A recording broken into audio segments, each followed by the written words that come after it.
আসসালামু আলাইকুম এভরিওয়ান। তো আপনাদের জন্য পার্ট 2 নিয়ে আইছি।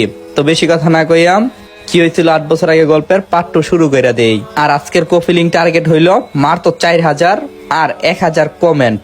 তো অনেক তো কথা হইল, গল্পটা কন্টিনিউ করা যাক। মায়া তো সাজ্জাদের কোনো ক্ষতি করতে চায়নি। সে তো চেয়েছিল নীলা যেন এই পৃথিবীর বুকে না থাকুক। এগুলো ভাবছে আর হাইউতাস করছে মায়া। এদিকে অনেক সময় চলে যায়, হাসপাতালে সাজ্জাদের জ্ঞান ফিরে আসে। ওর মাথা যেন বন বন করছে। পাশে থাকা একজন নার্স ডাক্তারকে বলল, এই রোগীর জ্ঞান ফিরছে, তাড়াতাড়ি আসুন। ঠিক তখনই ডাক্তার রুমে দৌড়ে প্রবেশ করলো আর সাজ্জাদকে বলে, আপনার শরীর এখন কেমন লাগছে? কিন্তু সাজ্জাদ কিছুই বুঝতে পারছে না, কাউকেই চিনতে পারছে না। সাজ্জাদ বলল, আপনি এখানে কেন? ডাক্তারের বুঝার আর বাকি রইল না, এখনো ভালো হয়নি, তাই আবুল তাবুল বলছে। মনে হয় কাছের মানুষদেরকে দেখলে চিনতে পারবে। নীলা এখনো বেঞ্চের উপর বসে বসে কান্না করছে, কিছুই খায়নি। তখন নীলই এসে বলল, নীলা এভাবে কান্না করলে কি চলবে?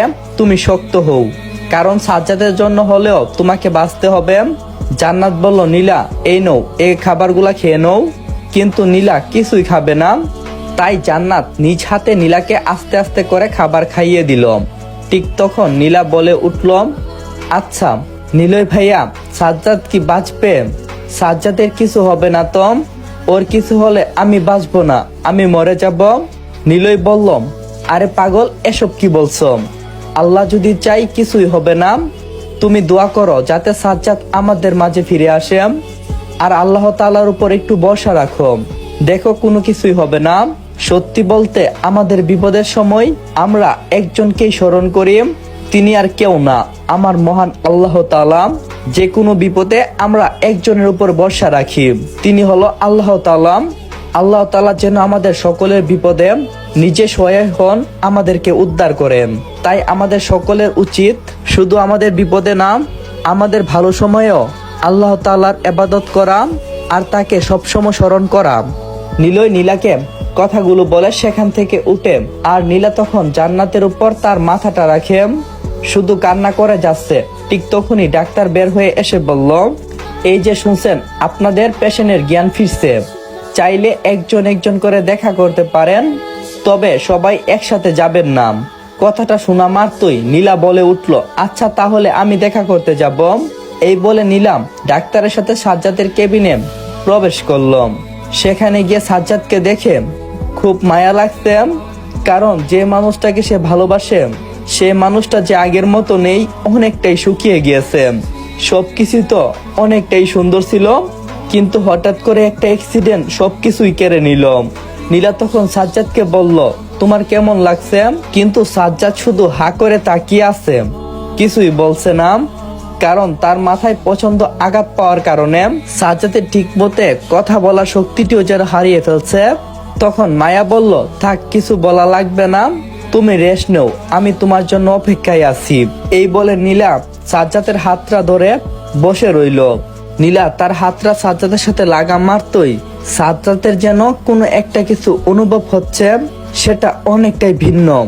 এদিকে সাইমনের সম্পর্কে আপনাদের ধারণা নেই, তাই তার সম্পর্কে আপনাদেরকে এখন বলি, কিভাবে তার জীবনটা এমন হয়ে গেল আর কিভাবে সে গড়ে উঠল। সাইমনকে কিডন্যাপ করে নিয়ে যাওয়া হয়েছিল, তারপর তাকে বিক্রি করে দেওয়া হয়েছে। সেখান থেকে সাইমন অনেক কষ্টই করছে। যাদের কাছে বিক্রি করছে তারা হলো শহরের একদল মানুষরূপী শয়তান, যারা এরকম বাচ্চাদেরকে কিনে ভিক্ষা করায়। তখন সাইমনকে দিয়ে এইসব কাজ করাতো, কিন্তু সাইমনও যে নিরুপায়, কিছুই বুঝতো না। সে মাত্র 6 বছর বয়সে কি বুঝবে, একদম নিরুপায় হয়ে থাকতো। সাইমনের মনে হতো, আমার জীবনটা বুঝি এখানেই শেষ, আমি কখনোই কি আমার বাবা মাকে দেখতে পাবো না, আমার ছোট ভাইটাকে কি আমি আদর করতে পারবো না, কখন শেষ হবে এই অন্ধকার জীবন। সাইমনের পুরো কাহিনীটা আস্তে আস্তে আপনারা বুঝতে পারবেন। সবকিছু তো একসাথে বলা যাবে না, সময়ের সাথে সাথে সবকিছুই আপনারা বুঝতে পারবেন। ধৈর্য ধরে গল্পটা দেখতে থাকুন। শুধু এতটুকুই বলবো, যাকে আপনারা মাফিয়া ভাবছেন, কিন্তু আসলে সে কি মাফিয়া? আসলে মানুষের জীবনে এমন কিছু সময় আসে যা কখনো সে চায় না, কিন্তু আল্লাহ তাআলা কপালে রাখলে সেটা কখনো মুছে ফেলা যায় না। তাই জীবনকে সামনে রেখে শত কষ্ট বুকে চাপা নিয়ে মানুষের সামনের দিকে এগোতে হই। চলুন এবার গল্পে ফিরে যাওয়া যাক। এদিকে সাজ্জাদের বাবা মা এখনো জানতে পারেনি যে সাজ্জাদের এখন এই অবস্থা, কারণ নিলয় এবং জান্নাত কেউ বলেনি। না বলার কারণটা হলো সাজ্জাদ কখনো চায় না তাদের সাথে আবার দেখা হোক, কারণ ওনারা ওকে অনেক খারাপ কিছুই বলছে, সেটা নিলয় খুব ভালো করেই জানে। তাই আর তাদেরকে বলিনি।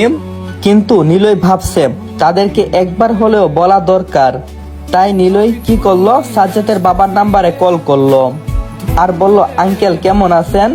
সাজ্জাদের বাবা বলল, হ্যাঁ ভালোই আছি, তুমি কেমন আছো? নিলয় তখন বলল, আঙ্কেল ভালো আছি, একটা কথা বলার দরকার ছিল।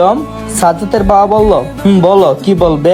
নিলয় তখন বলল, আসসালামু আলাইকুম এভরিওয়ান, যদি এই গল্পের নেক্সট পার্টটা চাও তাহলে 4000 কপি লিংক আর 1000 কমেন্ট কমপ্লিট করে দিও।